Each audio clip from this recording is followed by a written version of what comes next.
Welcome to Media. Today I am going to tell you interesting story. At last, I marry my sugar sister. The invitation arrived on a Tuesday, thick and creamy, with elegant script that declared the union of Arthur Pendleton and Elara Vance. I stared at it, the words blurring into a meaningless jumble. Arthur?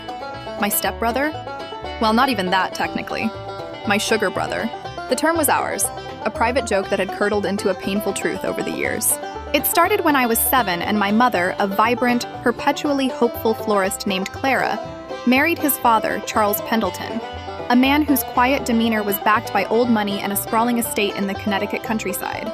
Arthur was 10, a boy already carved from marble, pale, serious, and impossibly still.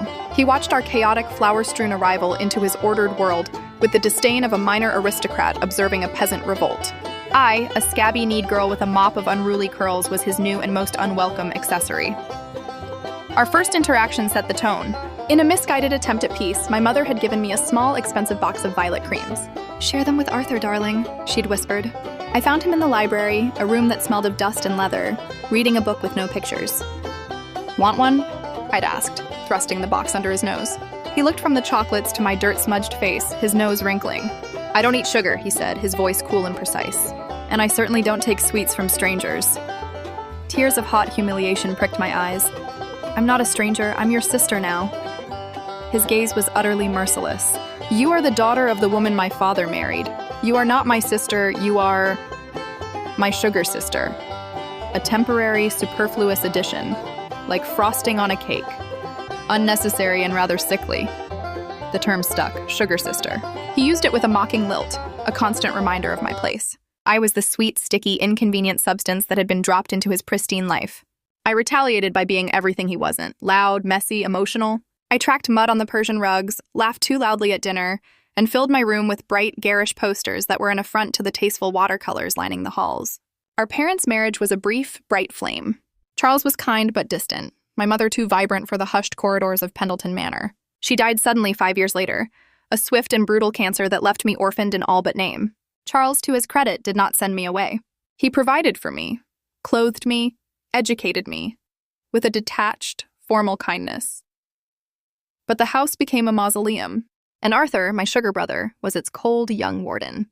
The dynamic shifted from one of petty childhood warfare to a silent, glacial standoff. We coexisted under the same vast roof, orbiting each other with a gravitational pull of pure antipathy. He was the brilliant heir, excelling at everything: academics, rowing, debate. I was the charity case, the tragic little girl who painted angsty pictures and listened to loud music. I left for college on a scholarship the second I turned 18, fleeing the oppressive silence of the manor. I built a life in New York, a small, noisy, vibrant life as a freelance graphic designer. I dated men who were nothing like Arthur. Artists, musicians, men who laughed easily and wore their hearts on their sleeves. I visited Charles on holidays, brief, stilted affairs where Arthur and I would perform a pantomime of civility for his sake. We were masters of the art of saying nothing while screaming volumes with our eyes. Then Charles died. A heart attack, swift and final. The funeral was a somber gathering of the East Coast elite. Arthur, at 28, was now the master of Pendleton Manor, colder and more impenetrable than ever. He was flanked by a woman named Isabel, beautiful and sharp as a diamond, the kind of woman I'd always assumed he would marry.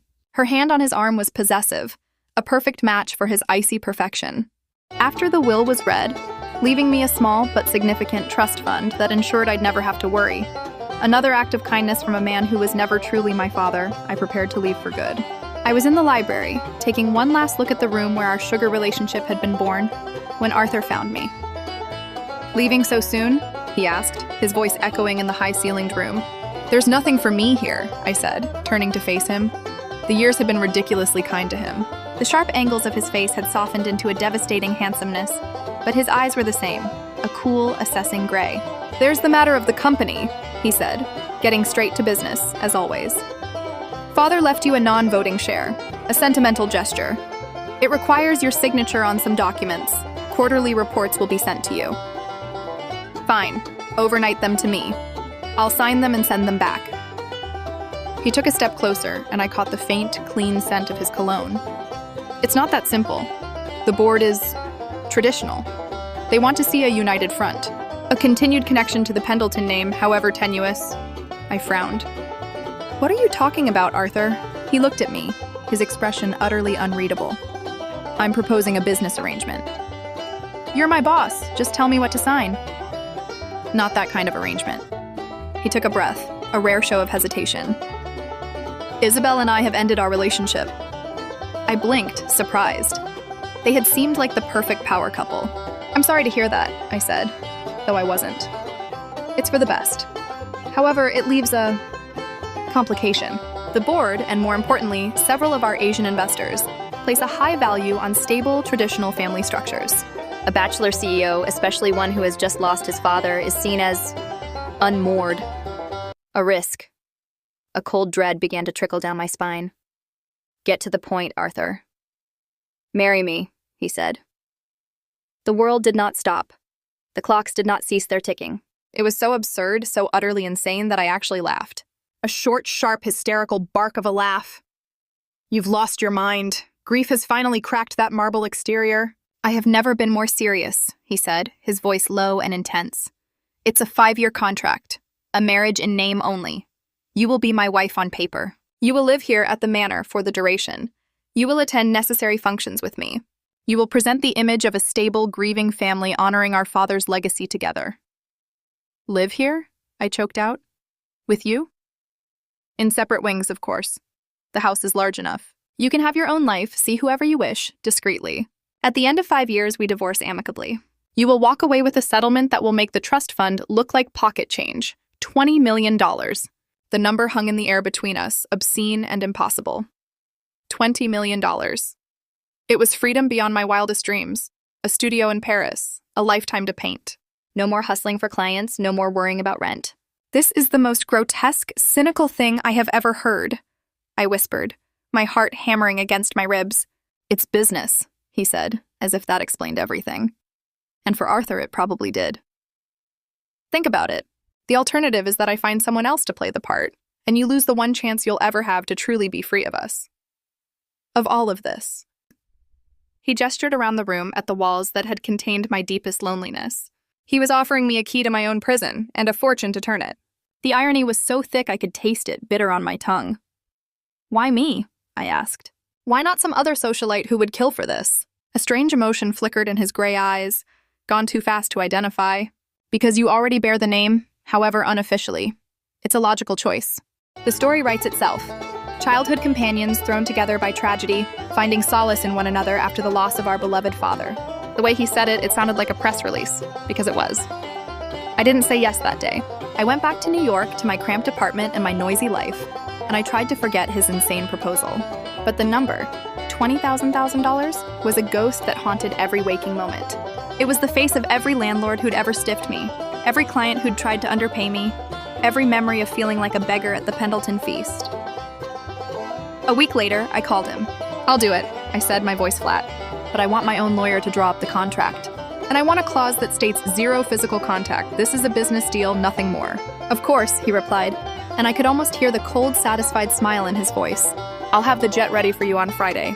And so, I married my sugar brother. The wedding was a small, tasteful, and utterly joyless affair at the city clerk's office, followed by an excruciatingly awkward lunch with a few board members. I wore a simple cream-colored suit. Arthur wore his usual uniform of a dark, impeccably tailored one.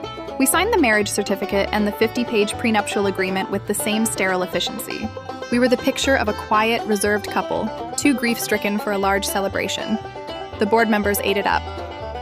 We moved into the manor. I took the east wing, far from his master suite. The first few months were a study in surreal isolation. We were roommates in a museum. We coordinated our schedules to avoid each other. Meals were taken separately, unless we had a public appearance. We became experts in the art of the performance.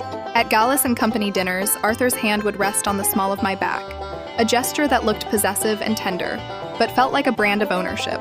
I would smile up at him, an adoring, wifely smile that made my face ache. We were magnificent liars. The strange thing was, in our forced proximity, the sharp edges of our animosity began to wear down. We weren't children anymore. The things I'd hated, his silence, his precision, began to reveal themselves as depth and intelligence. I came down with a terrible flu one winter, and Mrs. Davies, the housekeeper, told me later that Arthur had called the doctor himself and had checked on me multiple times during the night, though I'd been too feverish to notice. I once stumbled upon him in the library, not reading a financial report, but a book of poetry, a look of unguarded vulnerability on his face that he quickly shuddered when he saw me. We began to talk. Stilted, awkward conversations at first, about the business, about the news, then, slowly, about other things. I discovered he had a dry, wicked sense of humor that emerged when he was relaxed. He learned that my loud music and bright paintings weren't just acts of rebellion, but expressions of a deep, passionate engagement with a world he kept at arm's length. One rainy afternoon, I found him staring at a painting I'd done of the garden. It was abstract, a riot of color and emotion. "It's loud," he said finally. I bristled. "I can move it to my wing." "No," he said, his voice softer than usual. "I didn't say I disliked it. It's just, I've looked at that garden every day of my life. I never saw the colors you see." It was the closest he had ever come to a compliment. The carefully constructed walls of our business arrangement began to develop cracks. I found myself listening for the sound of his footsteps in the hall. I'd noticed what tie he'd chosen for the day. He started asking for my opinion on things, not because the board was watching, but because he seemed to genuinely value my perspective. The hatred that had defined our relationship for 2 decades was melting, and in its place was something far more dangerous and complicated. The turning point came on the anniversary of Charles's death. I found Arthur in his father's old study, sitting in the dark, a glass of whiskey in his hand. He wasn't crying, but the grief on his face was raw and palpable. "I never thanked you," he said, his voice rough. "For what?" "For staying. After your mother died, this house, it would have been unbearable alone." I sat down opposite him. He was good to me, in his way. "He loved your mother," Arthur said, the admission seeming to surprise even him. "He was never the same after she died. I think I resented you for that, for being a reminder of what he lost, and for being so alive when everything else in this house felt dead." It was the most honest thing he had ever said to me. The Sugar Brother facade crumbled away, revealing a lonely, grieving man who had been just as lost as I was. I didn't know who moved first, but suddenly, the space between us vanished. His hand was on my cheek, his thumb brushing away a tear I hadn't realized I'd shed. His gaze searched my face, asking a question I never thought he would ask, and I answered it. I kissed him, or he kissed me. It was an explosion of 2 decades of pent-up frustration, anger, misunderstanding, and a startling, undeniable attraction that had been simmering beneath the surface all along. It was not the chaste, business-like kiss of our wedding photo. It was desperate, hungry, and terrifyingly real. It broke the contract. It broke every rule we had set for ourselves. After that, there was no going back. The separate wings became a formality we ignored. The marriage of convenience became profoundly, beautifully inconvenient. I fell in love with my husband.